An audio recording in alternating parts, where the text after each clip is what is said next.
위험한 항해를 할 필요는 없었습니다. 그러나 내 운명은 항상 나를 파멸로 이끌었습니다. 나는 깊이 생각하지도 않고 허락하고 말았습니다. 1659년 9월 1일 나는 배에 올라탔습니다. 이 날은 8년 전 내가 부모를 배반하고 나 자신의 이로움도 거들떠보지 않고 헐에서 배를 탔던 날과 같은 날이었습니다. 우리가 탄 배는 120톤가량 되었습니다. 선장과 하인과 나 이외에 승무원 14명이 타고 대포 6문을 갖추었습니다. 실은 짐은 기니 흑인과 교환하기에 적당한 장식용 유리, 사기구슬, 유리제품, 조개 껍데기, 작은 거울, 칼, 가위, 도끼 같은 잡화가 대부분이었습니다. 해안을 따라 북으로 가서 북위 10도나 12도쯤에서 아프리카 쪽으로 침로를 바꿀 예정이었습니다. 해안을 따라 올라가는 동안은 계속 좋은 날씨였습니다.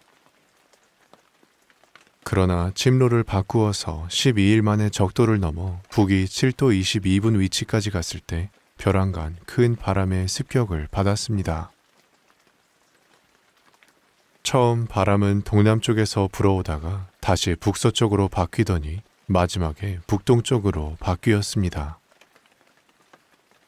12일간 우리는 꼬박 바람에 시달려야만 했습니다. 그동안 나는 배가 침몰할 것 같은 느낌을 버릴 수 없었습니다. 누구 하나 살 수 있다고 생각하는 사람은 없었습니다. 12일째가 되자 조금 날이 좋아졌습니다. 아마 북위 11도쯤에 와 있는 것으로 생각되었습니다. 선장은 이제부터 어떻게 할 것인가를 나한테 의논했습니다. 배에는 물이 새어 들어오는 곳도 있고 상한 데가 여러 군데여서 선장은 브라질로 돌아가는 것이 옳다고 주장했습니다. 내 생각은 반대였습니다. 둘이서 지도를 보니까 카리비 군도에 도착하기까지는 사람 사는 데가 전혀 없었습니다. 결국 바르바도스 섬을 향해 가자고 했습니다. 직접 아프리카까지 갈 희망이 없었기 때문입니다.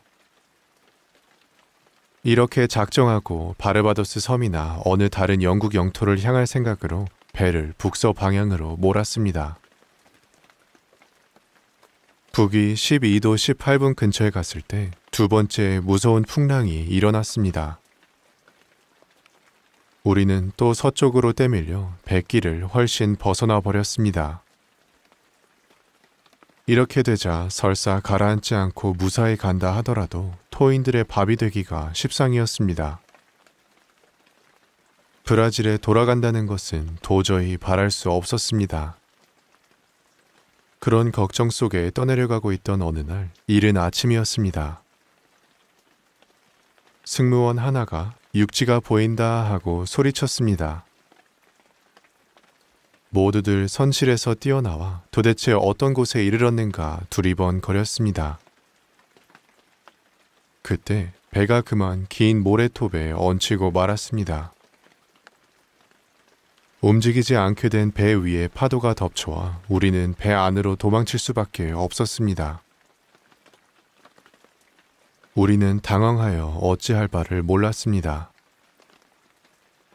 도대체 어디쯤 와 있는지조차 알 수 없었고 육지라는 것이 섬인지 대륙인지 사람이 살고 있는지 없는지조차 알 수가 없었기 때문이었습니다.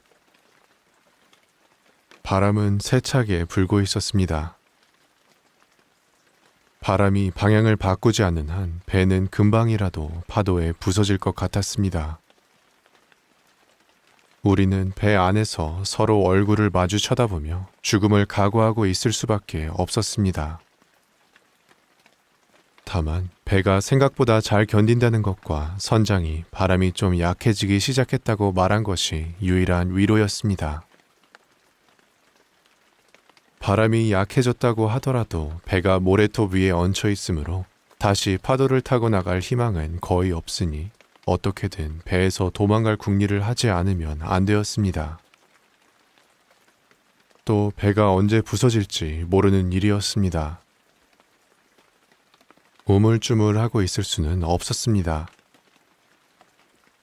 그래서 한 척 남아있는 보트를 가까스로 내려가지고 모두들 옮겨 탔습니다. 우리는 하느님과 거친 파도에 생명을 맡겼습니다. 바람은 퍽 약해졌으나 아직 커다란 파도가 해안에 부딪히고 있어서 네덜란드인들이 머리가 돈 바다라고 하는 그대로 무서운 광경이었습니다. 우리는 살아있는 느낌이 아니었습니다. 보트가 뒤집힌다면 빠져 죽는 수밖에 없었습니다. 또한 육지에 부딪힌다면 보트가 박살이 날 것도 뻔한 일이었습니다. 그러나 생명을 하느님께 맡기고 우리는 바람에 때밀리는 대로 죽을 힘을 다해 보트를 저어갔습니다. 4마일인가 5마일인가를 저어갔을 때 뒤에서 산더미 같은 큰 파도가 덮쳐왔습니다. 우리는 이제 끝장이라고 생각했습니다. 파도는 무서운 기운으로 덤벼와 금방 보트를 둘러 엎었습니다.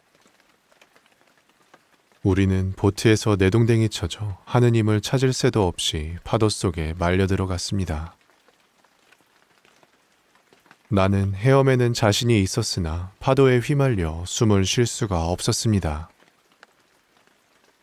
파도가 육지 쪽으로 훌쩍 때밀려 가서 힘을 잃고 빠져나오기 시작하자 물을 먹어 절반쯤 죽어가는 내 몸은 모래톱 위에 버려져 있었습니다. 아직 정신을 잃지는 않았으므로 생각보다 육지에 가까이 와 있다는 것을 알았습니다. 나는 또 파도가 와서 나를 삼키기 전에 해안으로 가야겠다고 마음먹고 몸을 일으켰습니다. 그러나 다시 파도가 덮쳐와서 순식간에 수면에서 20-30피트의 깊이까지 빨려 들어갔습니다.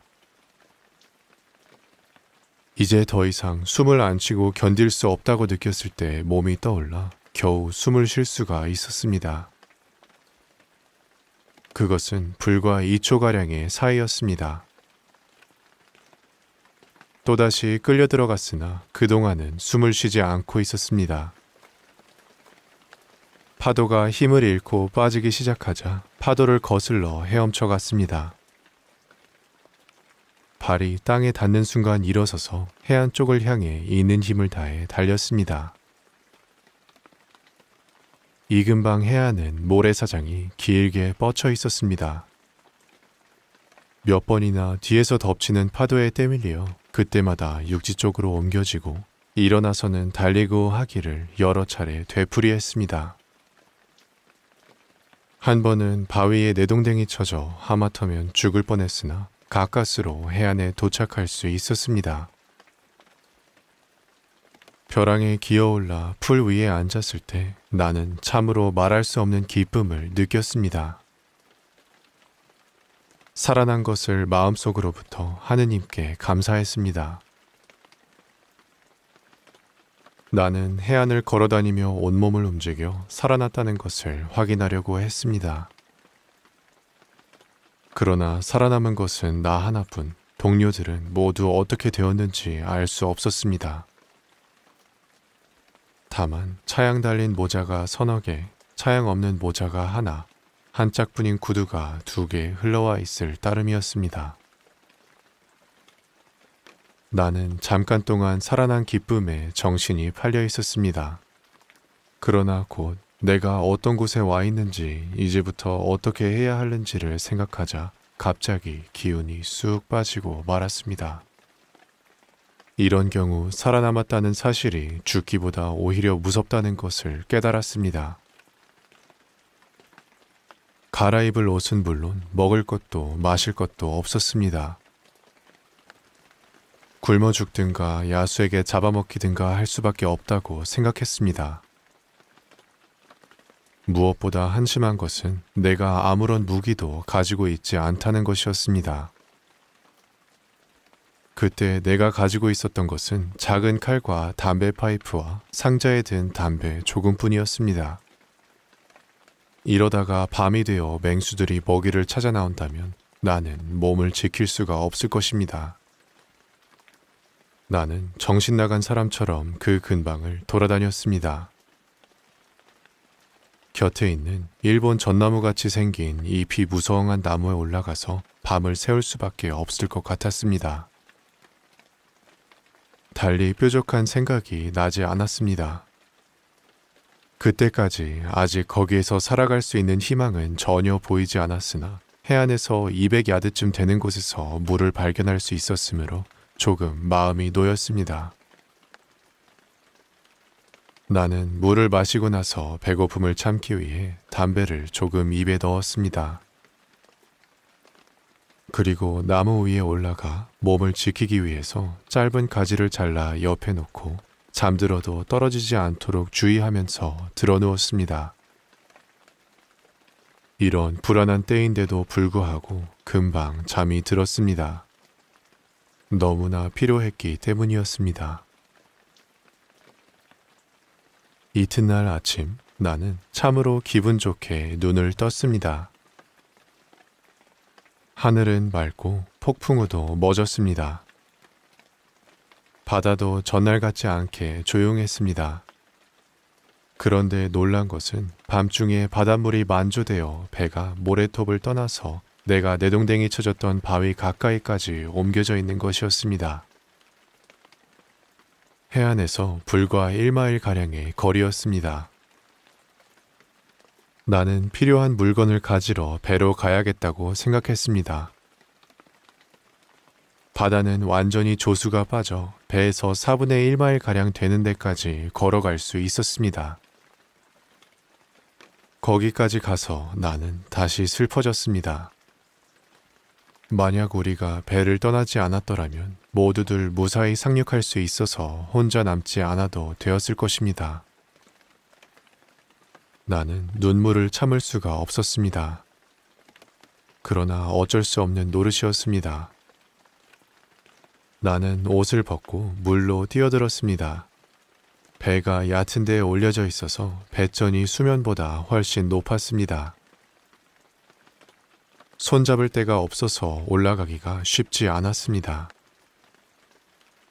배 주위를 헤엄치고 있는 동안 배 앞쪽 쇠사슬에 밧줄이 늘어져 있는 것이 보였습니다. 나는 그것을 붙잡고 기어 올랐습니다. 뱃머리 쪽은 꽤 부서지고 물에 잠겨 있었으나 배 뒤쪽 부분은 높게 쳐들려 있었습니다. 배 뒤쪽에 있는 물건들은 아무렇지도 않았습니다. 식량이 모두 그대로 있었으므로 배가 고픈 김이라 주머니에 비스켓을 집어넣고 다른 일을 하면서 먹었습니다. 럼주를 한 잔 마셨더니 기운이 났습니다. 무엇보다 필요한 것은 물건들을 싣고 갈 보트였으나 그것은 이미 어쩔 수 없는 것이므로 다른 방법을 연구해 보았습니다. 돛활대 몇 개와 큰 제목 2~3개 그리고 예비돛대 2개를 밧줄에 엮어서 바다에 내던졌습니다. 그러고 나서 내려가 이것을 뗏목같이 만들고 그 위에 판자 2어장을 걸쳤습니다. 타보니까 가라앉지는 않는데 제목이 가벼워 도저히 무거운 것을 실을 수 없을 것 같았습니다. 머리를 짜고 짜서 돛대 하나를 새 토막으로 잘라 그것을 뗏목에 매달았습니다. 이것으로 뗏목은 웬만큼 물건을 실을 수 있게 되었습니다.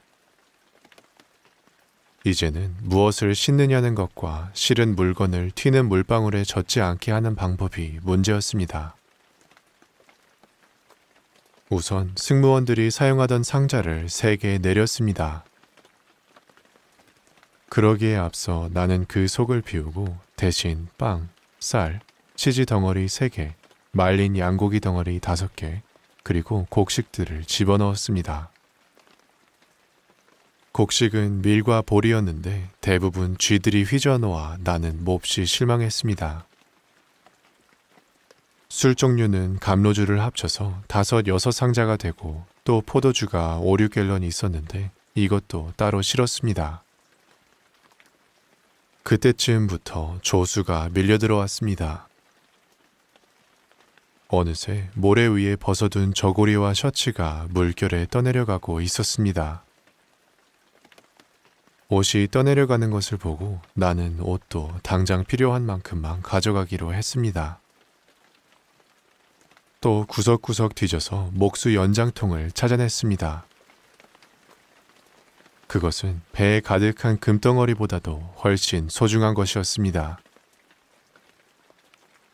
다음은 탄약과 무기였습니다. 잘 만들어진 엽총 2자루와 단총 2자루, 화약 넣은 부대 몇 개, 산탄이 들어있는 작은 부대, 그리고 2자루의 녹슨 헌칼을 우선 가져가기로 했습니다. 다시 여기저기 뒤지니 화약통 3개가 나왔습니다. 그중 2은 물에 잠기지 않아서 그것도 뗏목에 실었습니다. 짐은 이만하면 충분했습니다. 이제는 어떻게 가느냐 하는 것이 문제였습니다. 돛대도 노도 키도 없으니 조금이라도 바람이 일면 뒤집힐 것이 틀림없었습니다. 바다는 잔잔했습니다. 조수는 차서 육지 쪽으로 흐르고 있고 산들바람이 역시 육지 쪽으로 불고 있는 것이 내 기운을 북돋워 주었습니다. 나는 다시 망가진 노 2개와 연장통에 들어있는 목수 연장 외에 톱 2개, 도끼와 망치를 뗏목에 싣고 배를 떠났습니다. 1마일가량은 썩 잘 갔습니다. 다만 내가 먼저 상륙한 자리보다 조금 빗나간 대로 뗏목이 흘러갔지만 그것은 단순히 밀물 때문인 것 같았습니다. 이윽고 저 앞에 작은 후미진 곳이 나타났습니다. 조류는 그리로 흐르는 것을 알 수 있었습니다. 나는 되도록 뗏목이 그 가운데로 들어가도록 신경을 쓰고 있었습니다. 그러나 아차 하는 순간 뗏목은 모래톱으로 올라가 하마터면 짐 전부가 물속에 떨어질 뻔했습니다. 나는 반시간가량이나 등으로 상자를 떠받쳐 짐이 미끄러져 떨어지지 않도록 하고 있어야만 했습니다. 만조가 되면서 뗏목은 다시 균형을 되찾아 물 위에 떠올랐습니다. 나는 노를 가지고 뗏목을 물살 속으로 떼밀었습니다. 작은 강 어귀에 이르러 강을 거슬러 올라가는 것이었습니다. 나는 뗏목될 장소를 찾아 강 언덕을 돌아보았습니다. 강 오른쪽 작은 후미진 곳을 발견한 나는 노를 저어 뗏목을 강 어귀 속으로 밀어넣으려 했습니다.